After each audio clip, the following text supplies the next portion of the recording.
السلام علیکم، کیسے ہیں آپ سب لوگ؟ آئی ہوپ کہ سب ٹھیک ہوں گے اور جہاں ہوں گے خوش ہوں گے۔ آج جو میں کہانی لے کے آئی ہوں اس کے سنانے سے پہلے آپ سے ریکویسٹ ہے کہ آپ چینل کو سبسکرائب کر لیں۔ اگر ویڈیو اچھی لگے تو لائک اینڈ کمنٹ ضرور کر دیا کریں۔ یہ سٹوری ایک لڑکی کے بارے میں ہے جس کا نام سائرہ تھا۔ یہ کافی اٹریکٹیو اور پرکشش لڑکی تھی۔ اس کے بال لمبے تھے اور اس کی آنکھیں بہت خوبصورت تھیں۔ اس کی ایک عادت تھی کہ وہ شام کے وقت نہایا کرتی تھی اور مغرب کے وقت چھت پہ چلی جاتی۔ یہ روٹین اس کی آلموسٹ ڈیلی کی تھی۔ اسے اپنے بال کھلے رکھنے کا اس قدر شوق تھا کہ اس نے کبھی بھی بال نہیں باندھے تھے۔ ماں بہت کوشش کرتی کہ وہ بال باندھا کرے، لیکن وہ ہمیشہ ہی ہنس کر اور لاڈ سے ٹال دیا کرتی۔ وقت ویسے بھی جلدی گزرتا ہے، لیکن لڑکی حسین ہو تو پھر تو شاید زیادہ جلدی گزرتا ہے۔ سائرہ بھی بہت جلد اس عمر کی ہو گئی کہ اس کی شادی کی باتیں ہونے لگیں۔ پھر ایک دن اس کی شادی طے ہو گئی۔ جب سے سائرہ کی شادی طے ہوئی تھی تو اس پہ نکھار دن بدن بڑھتا ہی جا رہا تھا، اور آخر شادی کا دن آ گیا۔ شادی کی گہما گہمی شروع ہو گئی۔ شادی بھی شروع ہو گئی، لیکن سائرہ کے شام کی چھت پر جانے کی روٹین وہی رہی۔ مائیوں کی رات اسے اپٹن لگا دیا گیا اور سارا دن اسے چھت پر جانے کا موقع نہ مل سکا تھا، جس کی وجہ سے اس کی طبیعت میں بہت بے چینی تھی۔ اسے ایسا محسوس ہو رہا تھا جیسے کہیں دور کوئی دھیرے دھیرے اسے پکار رہا ہے۔ پکارنے والی کی آواز جیسے کسی گہرے کنویں سے آ رہی تھی، جس میں کچھ ایسی تڑپ تھی کہ سن کر اس کی طبیعت اداس اور بوجھل سی ہونے لگی، اور پھر وہ خود بخود ہی سیڑھیوں کی طرف چل پڑی۔ گھر کیونکہ مہمانوں سے بھرا پڑا تھا، اس لیے کسی نے بھی اس کی غیر حاضری محسوس نہ کی۔ سردیوں کی ٹھٹرتی ہوئی سرد رات تھی۔ مہمانوں کے لیے بستر لگانے کا وقت آیا تو اس کی چھوٹی بہنیں چھت پر موجود اسٹور سے بستر نکالنے گئی کہ اچانک ان کی چیخوں سے پورا گھر گونج اٹھا۔ سائرہ چھت پر بے ہوش پڑی تھی۔ شادی میں آئے ہوئے سبھی مہمان پریشان ہو گئے، اور زیادہ پریشانی کی بات اس لیے تھی کہ اس کے ہاتھ پاؤں مڑ گئے تھے۔ تو سائرہ کی ماں نے آیت الکرسی کا ورد شروع کر دیا۔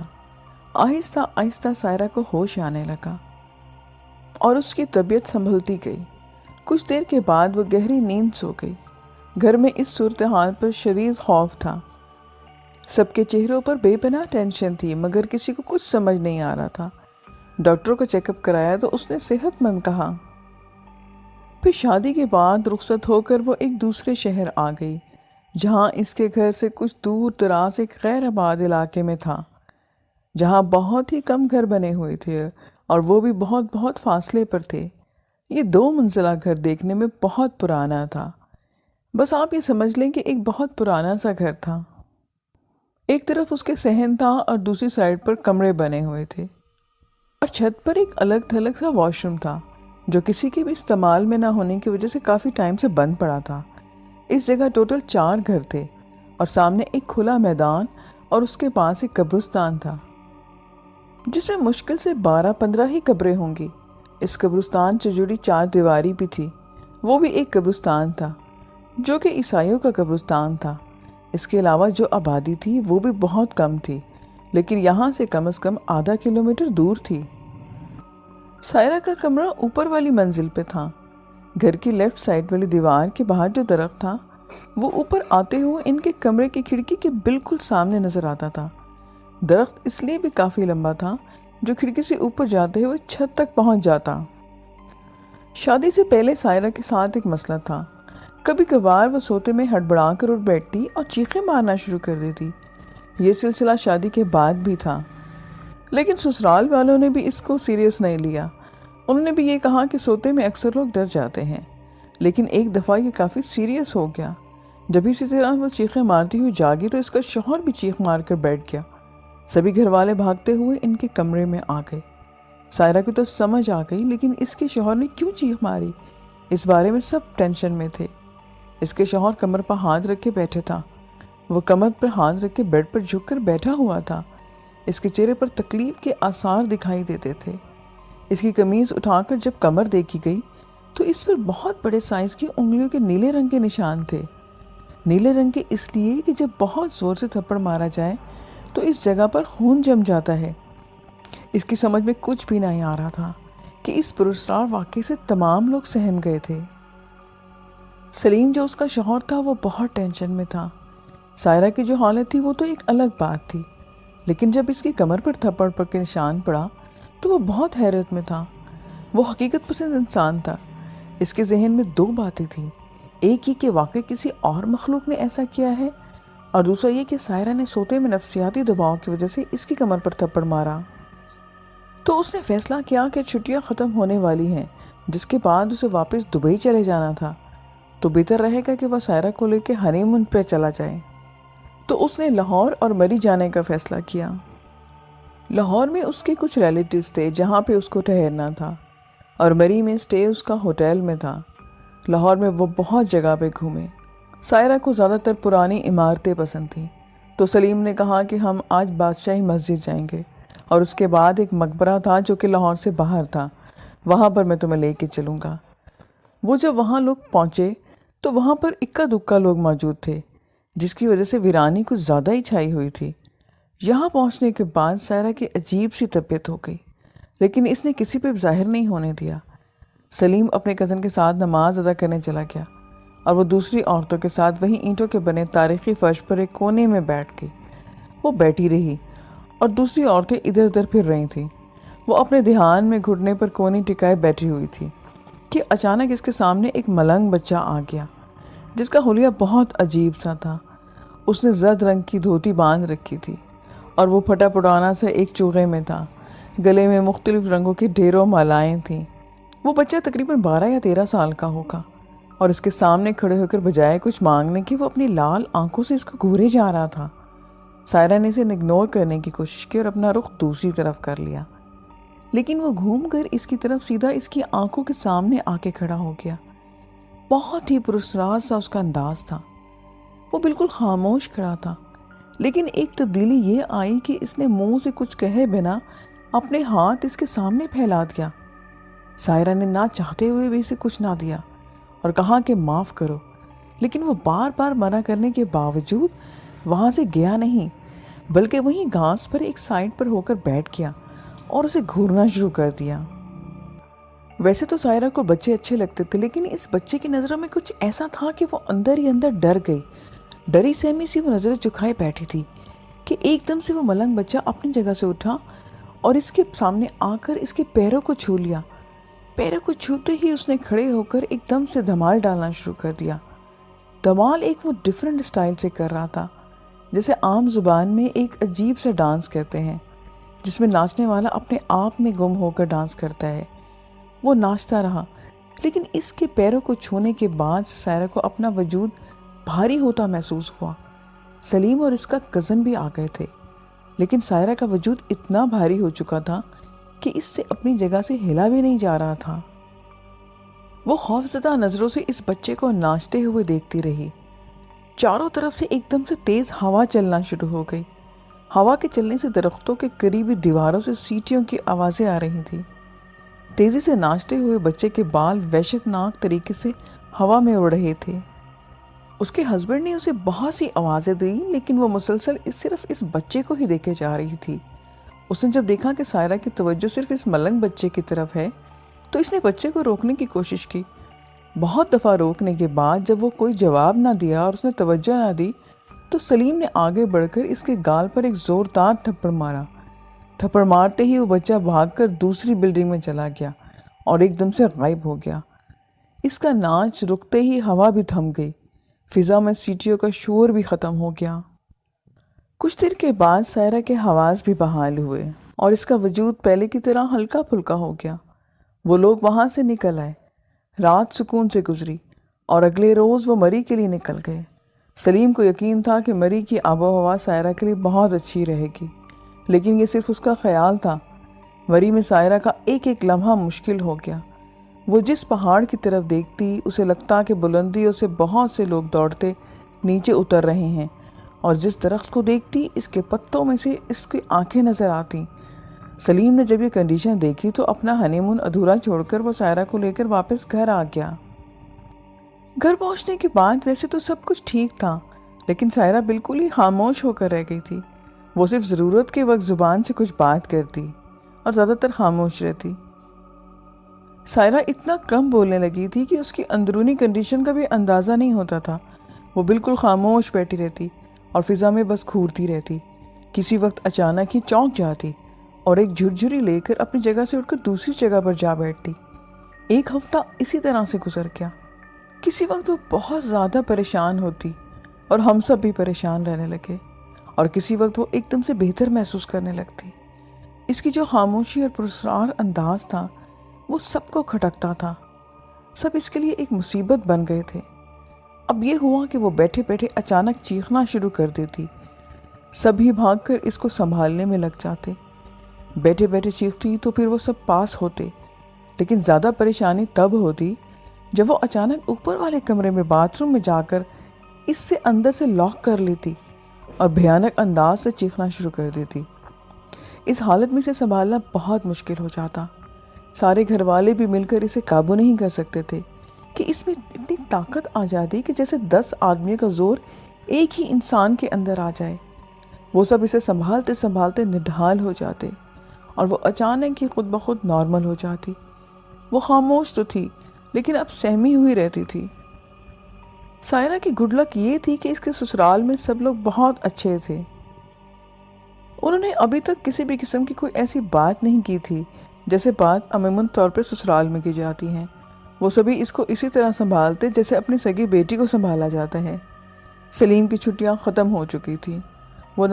وہ نہ چاہتے ہوئے بھی اپنی دلہن کو چھوڑ کر پاکستان سے باہر چلا گیا تاکہ اپنی بیوی کو جلدی سے اپنے پاس بلا سکے۔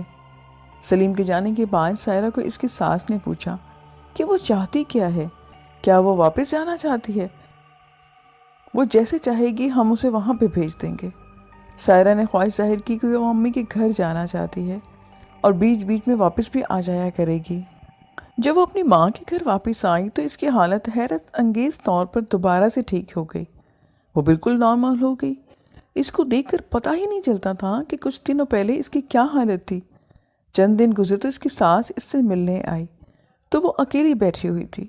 اس کے پاس آئی اور کہنے لگی کہ امی جان، میری سمجھ میں نہیں آتا کہ میں جب سے واپس گھر آئی ہوں تو میں پہلے کی طرح بالکل ٹھیک ہوں۔ سمجھ میں نہیں آ رہا کہ میرے ساتھ کیا ہو رہا ہے۔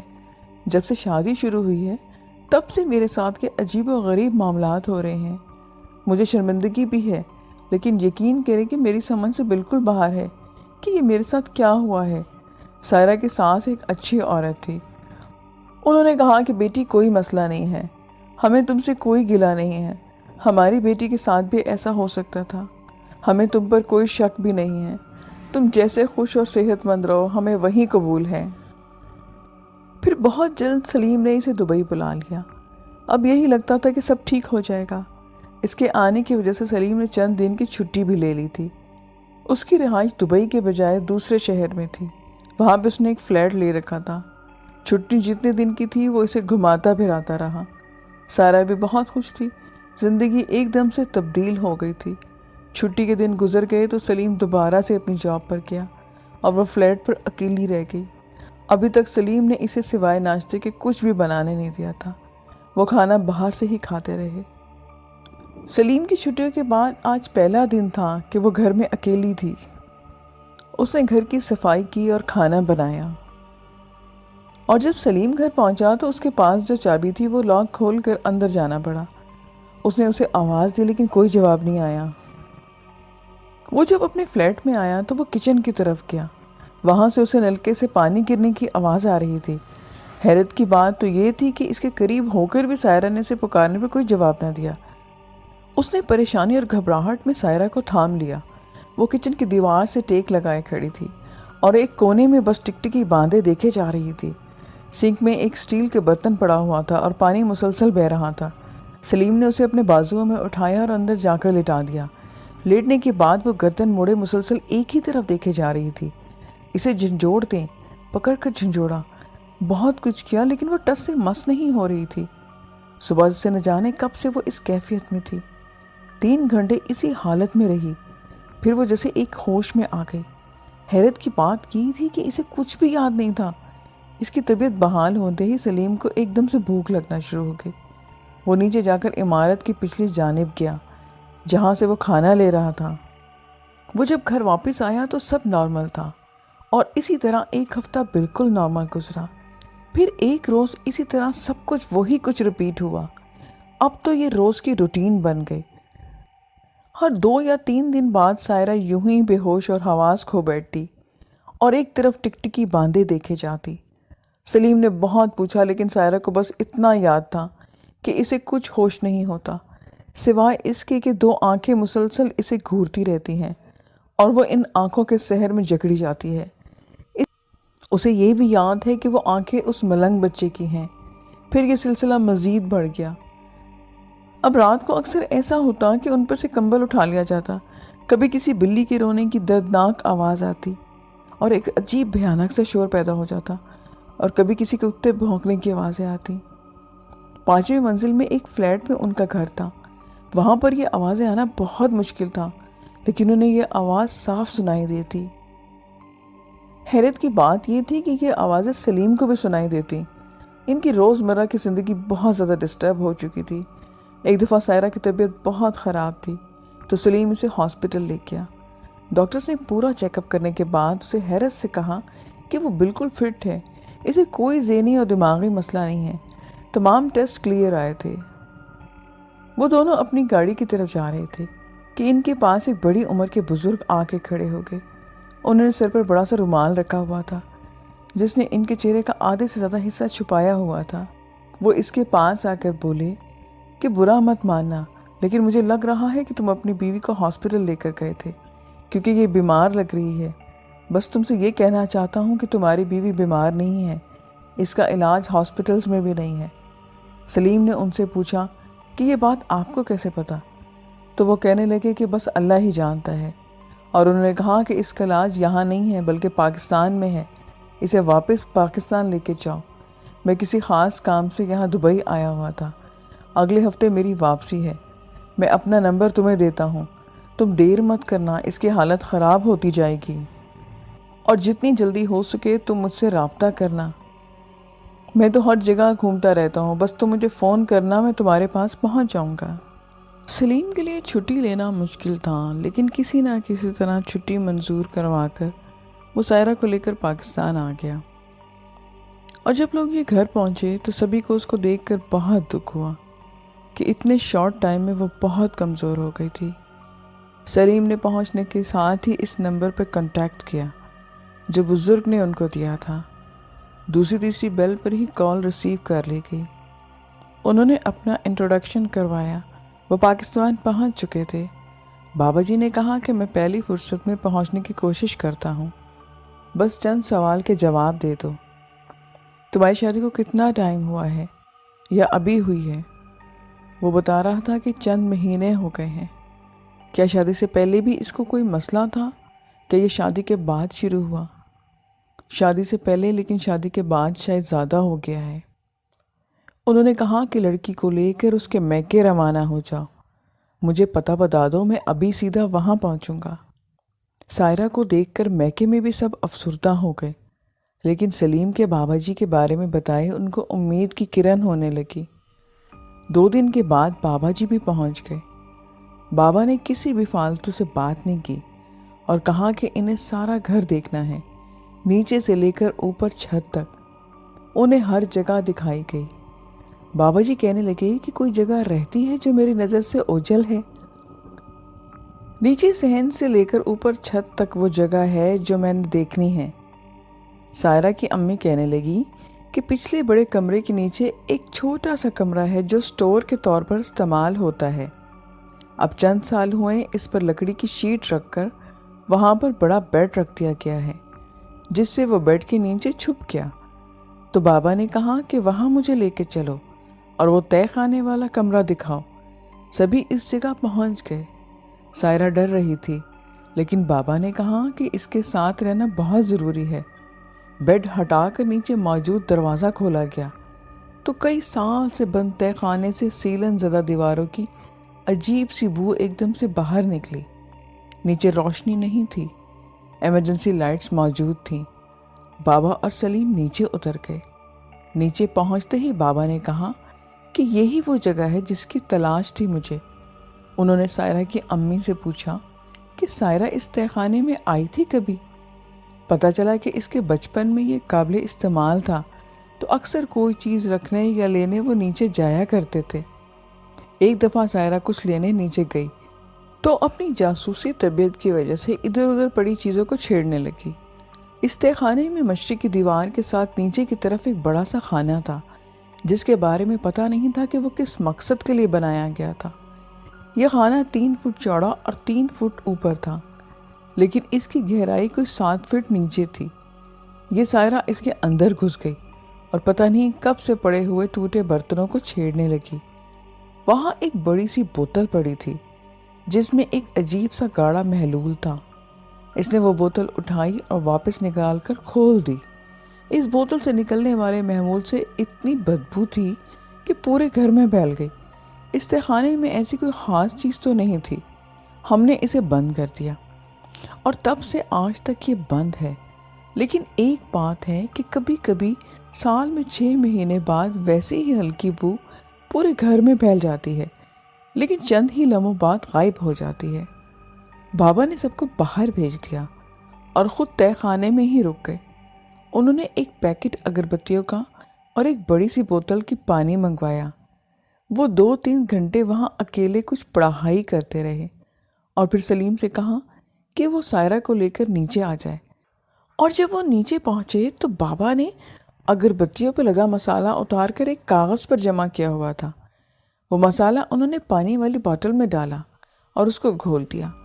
وہ سارا وقت پڑھائی کر کے پانی اور اس خوشبو مسالے پر دم کرتے رہے۔ انہوں نے سائرہ سے کہا کہ وہ پانی کی بوتل لے کر مشرق کی دیوار کے نیچے بنے اس چھوٹے سے خانے میں چلی جائے جہاں کا ذکر ہوا تھا، اور ہر طرف اسے پانی کو چھڑکاؤ کرتے۔ سائرہ کی ہمت نہیں تھی بالکل ایسا کرنے کی، لیکن سلیم اور بابا جی اس خانے کے دونوں کناروں پر جھک کر بیٹھ گئے اور اسے تسلی دی کہ کچھ نہیں ہوگا۔ وہ پانی لے کر اندر گئی۔ اس نے جیسے ہی پانی کا چھڑکاؤ شروع کیا تو ہر طرف سے تیز روشنیاں نکل کر سیڑھیوں کے راستے اوپر کی طرف جاتی نظر آنے لگی۔ تہہ خانے میں جہاں گھٹن کا ماحول تھا، وہاں اس تیز ہوائیں چلنے لگی جیسے کہ اس مقبرے پہ چل رہی تھی۔ سائرہ پانی چھڑکتی ہوئی وہاں سے باہر نکل آئی۔ وہ چند لمحوں میں ہی نڈال ہو چکی تھی۔ فضا میں ایک سیلن والے پانی کی گھولی اگربتیوں جیسے خوشبو پھیل گئی تھی۔ بابا جی مسلسل کچھ پڑھ رہے تھے۔ پانی کے ختم ہوتے ہی روشنیاں نکلنا بند ہو گئیں۔ بابا جی کی تلاوت کی آواز گونج رہی تھی، لیکن اچانک ہی بابا جی کی آواز کے ساتھ ایک اور آواز آنا شروع ہو گئی۔ یہ آواز کسی کے رونے کی تھی۔ بابا جی نے ہلکے سے پوچھا کہ رو مت، باہر نکل آؤ۔ اچانک ہی سائرہ اور سلیم کا دل اچھل کر ان کے حلق میں آ گیا۔ اس خانے سے کوئی باہر نکل کر آ رہا تھا۔ وہ سر چکائے گھٹنے کے بل چلتا باہر نکل رہا تھا۔ رونے کی آواز اسی کی تھی۔ سائرہ آنکھیں پھاڑے اسے دیکھے جا رہی تھی۔ وہ باہر نکل کر کھڑا ہوا تو وہ دونوں حیرت زدہ رہ گئے۔ یہ وہی ملنگ بچہ تھا جو انہیں مقبرے پر ملا تھا۔ وہ خاموشی سے روئے جا رہا تھا۔ بابا جی نے کہا کہ بس اس کی کہانی ختم ہو گئی، اب وہ وہاں سے چلا جائے گا اور اپنے خاندان کے ساتھ جا کر رہے گا۔ وہ بین کرتا ہوا مغرب دیوار کے جا کر ایک باہر کی طرف چلا گیا، لیکن جاتے جاتے اس نے گردن موڑ کر سائرہ کی طرف روتی آنکھوں سے دیکھا اور پھر ایک دم سے غائب ہو گیا۔ بابا جی ان کو لے کر باہر آ گئے۔ سائرہ اس سارے معاملے میں خوفزدہ ہونے کے باوجود ایک دم سے فریش اور حوصلے میں نظر آ رہی تھی۔ بابا جی نے اس سے پوچھا کہ کیا راز تھا، وہ بتائیں کہ یہ سب کیسے ہوا۔ تو بابا کہنے لگے کہ ہماری بچی خوش قسمت ہے کہ میری نظر اس پر پڑ گئی جو وہاں پر ہے۔ مجھے ایسے ہی کسی مقصد کے لیے وہاں بلایا گیا تھا۔ اس بچی کو دیکھتے ہی میں سمجھ گیا تھا کہ اس کے ساتھ آسیبی مسائل چل رہے ہیں، لیکن اصل معاملہ مجھے تب پتہ چلنا شروع ہوا جب میں اس کے ساتھ یہ سب شروع ہوا تھا۔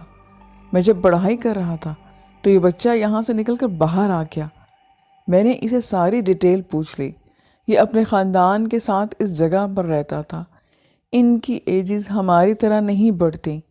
یہ 2-2 سال تک بچپن سے لڑک پرتن کا سفر کرتے ہیں۔ یہ جگہ کسی وقت پرانے قبرستان کا ہوا کرتی تھی، پھر یہاں پر گھر بن گئے، اور گھر بنا تو انہوں نے اس تہہ خانے میں اپنی رہائش اختیار کر لی۔ ان کو رہنے کے لیے بہت جگہ کی ضرورت نہیں ہوتی۔ یہ سارا خاندان اسی خانے میں رہتا تھا۔ جب سائرہ یہاں اندر گھس کر چیزوں کو چھیڑ رہی تھی تو یہ سب اسے دیکھ رہے تھے۔ وہی وقت تھا جب یہ سائرہ پر عاشق ہو گیا۔ ان جنات کو کسی جگہ رہنے کے لیے کوئی خاص جگہ کی ضرورت ہوتی ہے، جو اس بوتل میں تھا جو سائرہ نے کھول دی۔ یہ محلول ان کی حفاظت کرتا ہے اور اس کی بدبو ان کی خوراک بھی ہوتی ہے۔ ایسی بدبو کی وجہ سے ان کی رہائش تک نہیں جایا جاتا۔ سائرہ کو ایسے کرنے سے ان کو زیادہ مشکل ہو گئی۔ سبھی یہاں سے چلے گئے اور جن ویرانوں میں ان کے عزیز رشتہ دار تھے یہ ان کے پاس چلے گئے، لیکن یہ سائرہ کی وجہ سے یہیں کا ہو کر رہ گیا۔ اس کو تہہ خانے کی اس تنگ جگہ سے انسیت تھی جہاں اس نے سائرہ کو دیکھا تھا۔ یہ روزانہ چھت پر جاتا جہاں سائرہ شام کو جاتی۔ یہ سامنے مڈیر پر بیٹھا اسے دیکھتا رہتا، اور جب سائرہ نیچے آ جاتی تو یہ بھی اتر کر اس تہہ خانے میں گھس جاتا۔ جب سائرہ کی شادی ہوئی تو اس سے یہ پریشان ہو گیا کہ سائرہ دور چلی گئی ہے اور کسی اور کی ہو جائے گی۔ اس بات کی اس کو برداشت نہیں ہوئی اور یہ اسے چھونا شروع ہو گیا۔ جنات کے چھونے سے حواس قابو میں نہیں رہتے۔ جب سائرہ یہاں سے گئی تو یہ بھی ساتھ ہی چلا گیا، اور سسرال میں اوپر والے کمرے کی کھڑکی کے سامنے جو درخت ہے یہ وہاں پر رہنے لگا۔ جب ہنی مون ٹرپ پر یہ گئے تو تب بھی یہ اس کے ساتھ رہا۔ مقبرے میں اس کے قبیلے میں بہت سے جنات تھے۔ اپنوں میں پہنچ کر یہ مزید بے چین ہو گیا، اور جب سائرہ اکیلی بیٹھی تھی تو یہ اس کے سامنے آ گیا۔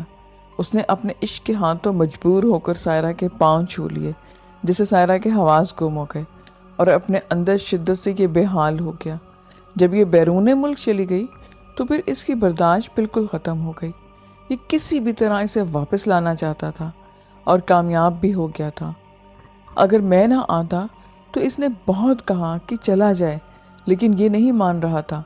اس کو دور کرنے کی ایک ہی صورت تھی کہ میں کلمات کی پڑھائی کر کے پانی اور خوشبو دم کر کے سائرہ کے ذریعے اس کے اصل ٹھکانے پر چھڑکاؤ کرتا۔ پھر ایسا کرنے سے اس کے ڈور ٹوٹ گئے جو سائرہ کے ساتھ اس کی کنیکٹ کی ہوئی تھی۔ اب یہ یہاں اپنے خاندان میں چلا گیا ہے، کبھی نہ واپس آنے کے لیے۔ اب یہ سائرہ کو کبھی تنگ نہیں کر سکتا سوائے ایک طریقے کے۔ تو سلیم نے ایک دم سے چونک کے پوچھا کہ وہ طریقہ کیا ہو سکتا ہے؟